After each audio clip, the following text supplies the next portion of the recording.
So now we know that Kenya Airways just recently started flying to JFK, New York Airport. And our next speaker is going to tell you what a mistake they made.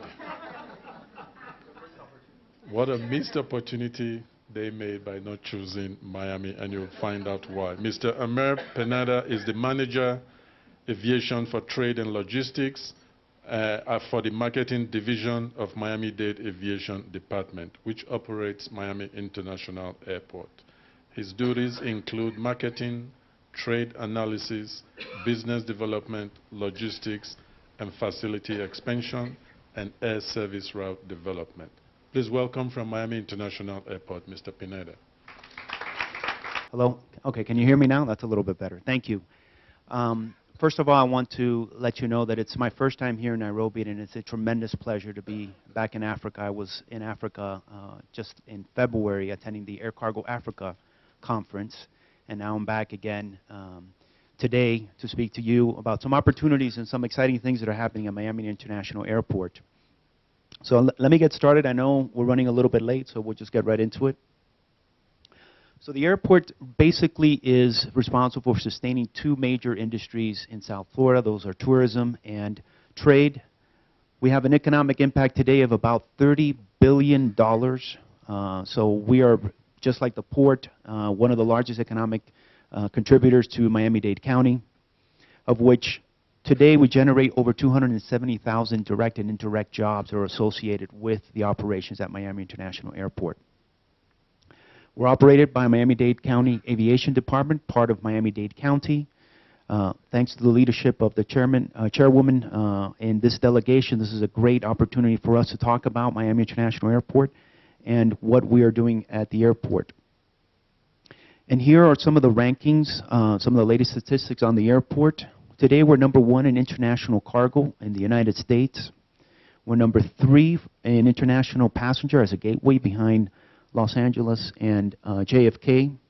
We are the largest and best served gateway to Latin America. Probably you know that already. Bill mentioned over 100 airlines, of which 64 are passenger and 38 are cargo airlines. We serve 170 passenger destinations, 111 freighter destinations, and last year we had a record year with over 45 million passengers going through our facilities. If we switch over to the cargo, here we're #1 in international freight in the Americas, 2.3 million metric tons in 2018, 85% of which was outbound cargo, or I'm sorry, international cargo, pardon me. I want to highlight the center here, $59 billion worth of imports and exports. $59 million, that's origin and destination, of which 53% was origin and destination, I'm sorry, of which 47% was in transit. We don't have an in-transit number because that number isn't calculated by customs, but we estimated that it's roughly the same thing. So there's about $160 billion worth of trade going between Miami and the world today, of which 81% of imports and 78% of exports are between Latin America. So again, going back to what I mentioned earlier, that we're the gateway to Latin America. 94% of all of Florida's air trade value goes through Miami International Airport. If you add both seaport and airport, meaning all trade going through Florida, 40% of it by value goes through Miami International Airport. So you can see, obviously, we have a substantial contribution to the local economy and to the local trade globally. So Miami is also very well connected. Everybody thinks how well connected we are to Latin America, but let's start in North America, where today we have over 66 nonstop destinations with over 1,800 weekly frequencies. If we go to Latin America, 1,300 weekly departures serving 82 nonstop destinations in Latin America. We serve Latin America better than any other airport in the world, actually. When we move over to Europe, 22 nonstop transatlantic destinations, 181 weekly departures. So again, we also serve Europe quite well, and we're continuing to grow our air service, and I'll get into that in a moment. Speaking of air service, Ethiopian Airlines started flying to Miami last year in August. This is the first time that Miami's had a cargo carrier from Africa serving our airport. So they've been very successful so far, operating 777 freighters, moving approximately 12.8 million kilos so far, an interesting routing through Europe, and then Latin America, and then through Miami and back to Europe. So we are now making some headways into the African market, first with cargo, and hopefully soon with passenger. And speaking of passenger, Bill mentioned this earlier, Royal Air Maroc will start on April 3rd. This is our first passenger flight to the continent since South Africans stopped flying several years ago. Along with that, we have Norwegian, which started on the 31st of March, flying to London. And we also expect a lot of Polish airlines starting in June of this year, flying to Warsaw. So air service continues to develop at Miami International Airport. Air service to Africa is now finally starting to develop, and hopefully very soon to Nairobi. So before I get into more about Kenya Airways and what our thoughts are there, I wanted to point out the importance of perishables, because if you are going to attract cargo or passenger airlines, you have to fill the cargo aircraft, whether it's the belly or the main deck of the freighter. Today, Miami leads the world in perishables. 63% of all perishables coming into the United States by air go via Miami International Airport. That's a huge number. If you break the perishables number down into the three major areas, so seafood, flowers, and fruits and vegetables, on the seafood side, a little less than half of all seafood entering the United States by air goes through the airport. 89% of all flowers entering the United States by air go through Miami International Airport, and 65% of all fruits and vegetables entering the United States go into Miami International Airport by air. Now, the important one here for this market is flowers. Flowers is a huge industry here in Kenya. We realize that, and this is, I think, where the opportunity is for this market. We have also been launching several initiatives, and also an important factor for this market is pharmaceuticals. Pharmaceutical growth in value in Miami has gone from about $2.7 billion in 2013 to nearly $5 billion in 2018. That's huge growth, and again, another opportunity for this market. A few years ago, Miami International Airport, along with IATA, had our airport certified as a pharma hub, meaning that we went through this certification process, the Center of Excellence for Independent Validators. We call it CIV for short, it's easier to say.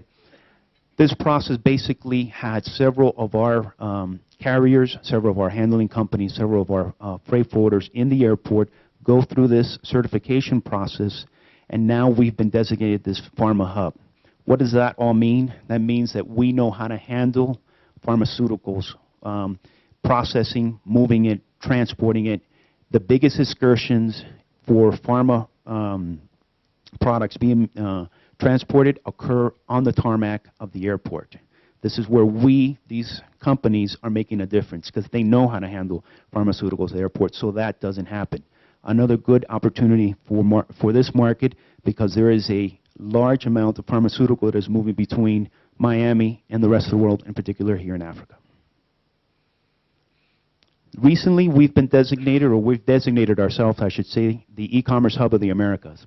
And I was happy to hear yesterday from several of the delegates that spoke to us how tech-savvy Nairobi and Kenya is. This is an enormous opportunity, folks. E-commerce is the biggest disruptor and the most important disruptor going on in logistics today.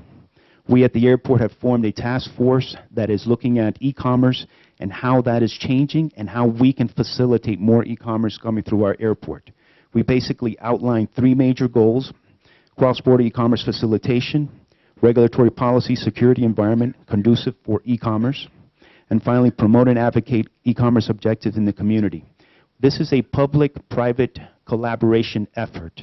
We invite the private sector to the airport. We discuss issues revolving e-commerce facilitation, e-commerce clearance. We work with our customs and federal agencies to talk about how we can make sure that we are leading in e-commerce clearance at an international gateway. The two graphs that you see there, The one on the left kind of highlights what's going on in the African market as far as e-commerce. Obviously, today it is low, but it is working up. So it's gone from about 1.3 to 2.2% of the total retail sales. So that is a huge number in this marketplace. The one on the left, on the right here, is globally, and the growth here was 18% globally. The percentage change, sorry, and the total retail sales is 14%. But the interesting thing about those two graphs is the other one, 17.9, so almost 18% growth in Africa for e-commerce. Again, that is huge. That's comparable to growth in China, where most of e-commerce is taking place. So this is another great opportunity for development of trade between our regions. So let's talk a little bit more directly about what's going on between Miami International Airport and Kenya. This graph here illustrates that Kenya is our #1 trade partner in Africa. 803,000 tons, worth $19.2 billion, number 3 when it comes to value. Again, here, most of this traffic is associated with flowers, and we'll see that in a moment. But you can see that Kenya is leading the other African markets. But when you start combining some of these markets, and you directly look at what is actually being moved, mostly flowers from here, and aerospace, higher value goods, computers, peripherals, jewelry, and so forth, from Miami and back and forth, this is where there might be an opportunity. The opportunity lies in the possibility that Kenya Airways, passenger or cargo, might start flying to Miami. Now, they made a bad decision going to New York. Don't tell anybody. But that doesn't mean that they're not looking at Miami. And we've had some conversations with them, and there is possibility for this in the future. The discussions are continuing, so I feel very confident that hopefully, at some point in the future, we will be able to say that we have direct service to Nairobi. Thank you very much. If you have any questions, I'll be here as well. Thank you.